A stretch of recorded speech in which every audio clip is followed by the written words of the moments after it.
नमस्कार दोस्तों, स्वागत है आपका अपने यूट्यूब चैनल स्टडी मंत्र में। मैं आपके लिए लेकर आया हूँ टॉप 100 क्वेश्चंस हिंदी के। और 4 तारीख में यूपी टेट का एग्ज़ाम होगा लास्ट, तो उसके लिए ये रामबाण क्लास साबित हो सकती है। पहला क्वेश्चन है, यथाशक्ति में कौन सा समास है? तो अवयवी भाव समास होता है यथाशक्ति में, क्योंकि इसमें उपसर्ग जुड़ा हुआ है। दशानन में कौन सा समास है? तो बहुब्रीहि समास होता है दशानन में। अगर बहुब्रीहि समास का ऑप्शन नहीं होता है, द्विगु समास का होता है, तो वहाँ आप द्विगु समास लगा सकते हैं। नेक्स्ट क्वेश्चन है, राजपुत्र में कौन सा समास है? तो तत्पुरुष समास होता है, यानी कि राजा का पुत्र होता है। चतुर्भुज में कौन सा समास है? तो बहुब्रीहि समास होता है। यदि इसमें आपका द्विगु समास का ऑप्शन आता है तो आप द्विगु समास भी लगा सकते हैं। माता पिता में कौन सा समास है? तो द्वंद्व समास होता है, जिसमें योजक चिन्ह का प्रयोग होता है, वहाँ पर द्वंद्व समास होता है। नेक्स्ट क्वेश्चन है,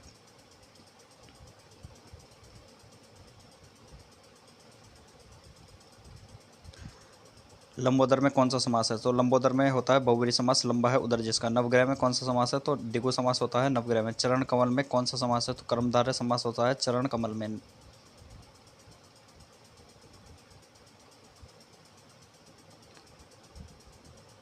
प्रीति दिन में कौन सा समास है? तो अवयवी भाव समास होता है, क्योंकि प्रीति और दिन टूटने के बाद प्रीति जो बनता है वो आपका उपसर्ग बनता है। त्रिलोचन में कौन सा समास है? तो बहुब्रीहि समास होता है। 3 है नेत्र जिसके। चारु चंद्र की चंचल किरणें में कौन सा समास है? तो अनुप्रास अलंकार है, क्योंकि इसमें 6 वर्ण की पुनरावृत्ति हो रही है। तो कौन सा अलंकार होगा इसमें? अनुप्रास अलंकार होगा। मिक्सचर क्वेश्चन है ये, बहुत अच्छी क्लास होने वाली है आपके लिए। कनक कनक से सौगुनी मादकता अधिकाय में कौन सा अलंकार है? तो यमक अलंकार होता है इसमें। चरण कमल बंदो हरई में कौन सा अलंकार है? तो रूपक अलंकार होता है। रघुपति राघव राजा राम में कौन सा अलंकार होगा आपका? इसमें अनुप्रास अलंकार होगा।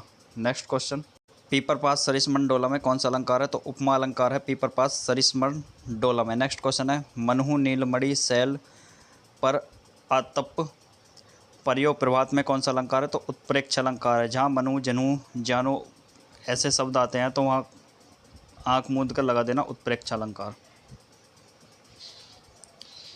नेक्स्ट क्वेश्चन है, रहीमन पानी राखिए बिन पानी सब सून में कौन सा अलंकार है? तो श्लेष अलंकार होता है। एक शब्द में चिपका हुआ जहाँ पर होता है वहाँ आपका श्लेष अलंकार होता है। कौन सा होता है? श्लेष अलंकार होता है। आगे नदियाँ पड़ी अपार घोड़ा कैसे उतरे पार में कौन सा अलंकार है? तो यहाँ अतिशयोक्ति अलंकार है।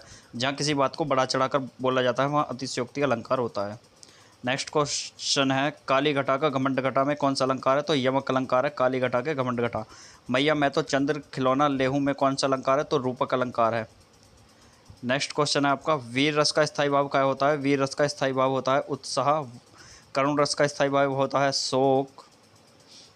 श्रृंगार रस का स्थायी भाव क्या होता है? तो रति होता है श्रृंगार रस का स्थायी भाव। रौद्र रस का स्थायी भाव क्या होता है? तो क्रोध होता है रौद्र रस का स्थायी भाव। नेक्स्ट क्वेश्चन है, भयानक रस का स्थायी भाव क्या होता है? तो भय होता है भयानक रस का। शांत रस का स्थायी भाव क्या होता है? निर्वेद होता है।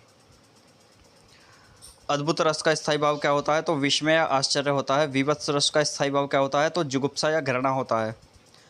नेक्स्ट क्वेश्चन है, रसों का राजा रसराज किसे कहा जाता है? तो श्रृंगार रस को कहा जाता है। बुंदेले हर बोलो के मुँह हमने सुनी कहानी थी में कौन सा अलंकार है? तो वीर रस है इसमें अलंकार। सुभद्रा कुमारी चौहान इसके रचयिता है इन पंक्तियों के। चौपाई छंद के प्रत्येक चरण में कितनी मात्राएं होती हैं? तो 16 मात्राएं होती हैं प्रत्येक चरण में। सममात्रिक छंद होता है। दोहा छंद के पहले और तीसरे चरण में कितनी मात्राएं होती हैं? तो पहले और तीसरे में 13 मात्राएं होती हैं दोहा में। और अर्ध सममात्रिक छंद है वो विषम मात्रिक छंद होता है दोहा।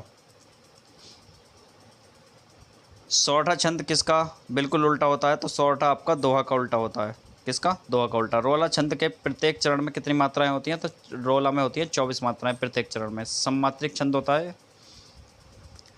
दोहा छंद के समचरण दूसरे और चौथे में कितनी मात्राएं होती हैं? तो 11 मात्राएं होती हैं।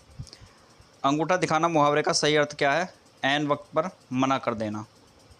नेक्स्ट क्वेश्चन है, आंखों का तारा होना मुहावरे का अर्थ क्या है? अत्यंत प्रिय होना या बहुत प्रिय होना। ईद का चांद होना बहुत दिनों के बाद दिखाई देना।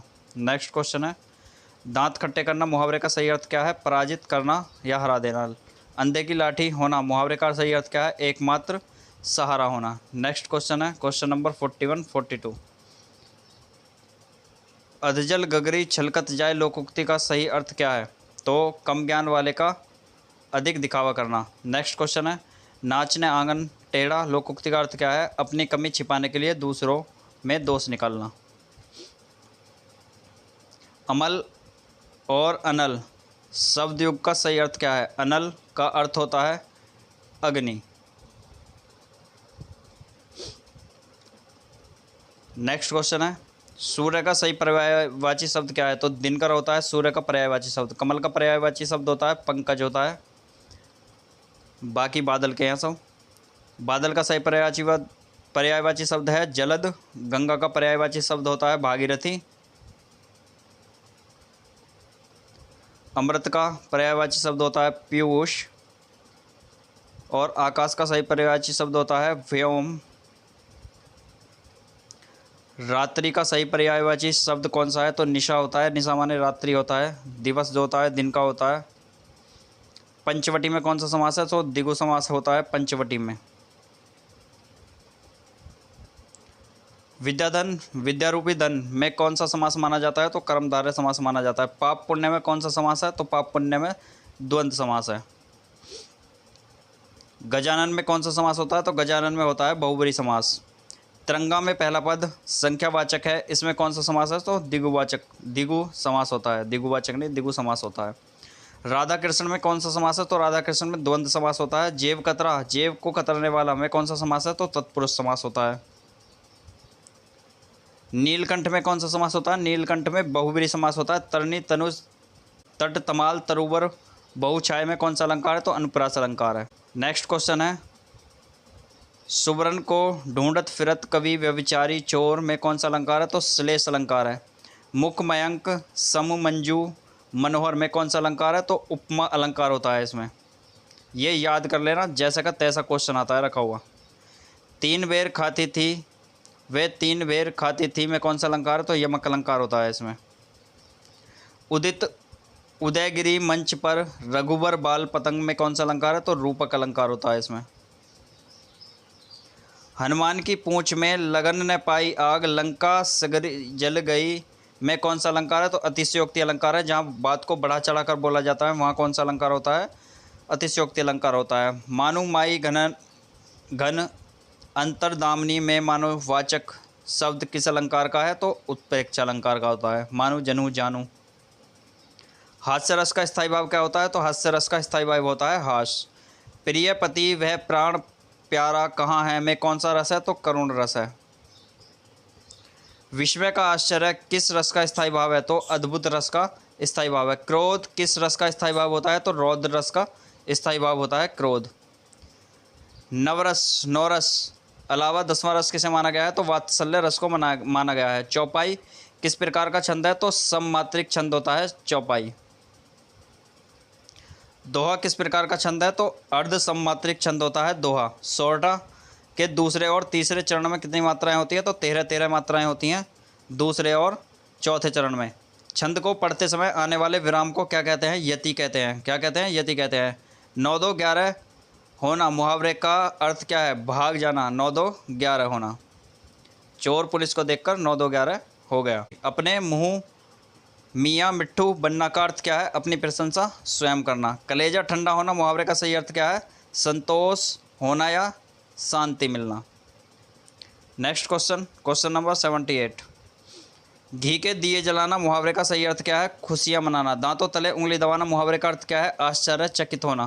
नाक कटना मुहावरे का सही अर्थ क्या है? बदनाम होना या इज्जत जाना। खोदा पहाड़ निकली चुईयाँ लोकोक्ति का अर्थ क्या है? कठिन परिश्रम के बाद बहुत कम लाभ होना।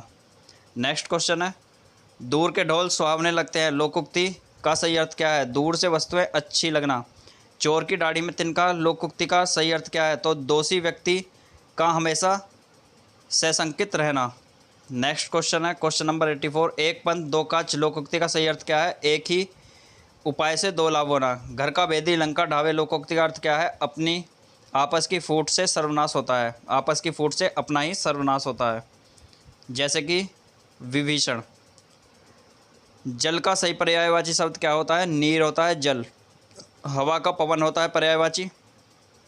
घोड़े का सही पर्यायवाची शब्द क्या होता है? तुरंग होता है। क्या होता है? तुरंग होता है। पृथ्वी का सही पर्यायवाची शब्द कौन सा है? वसुधा है इनमें। घर का सही पर्यायवाची शब्द क्या होता है? तो गृह होता है घर का सही पर्यायवाची शब्द। Option number A.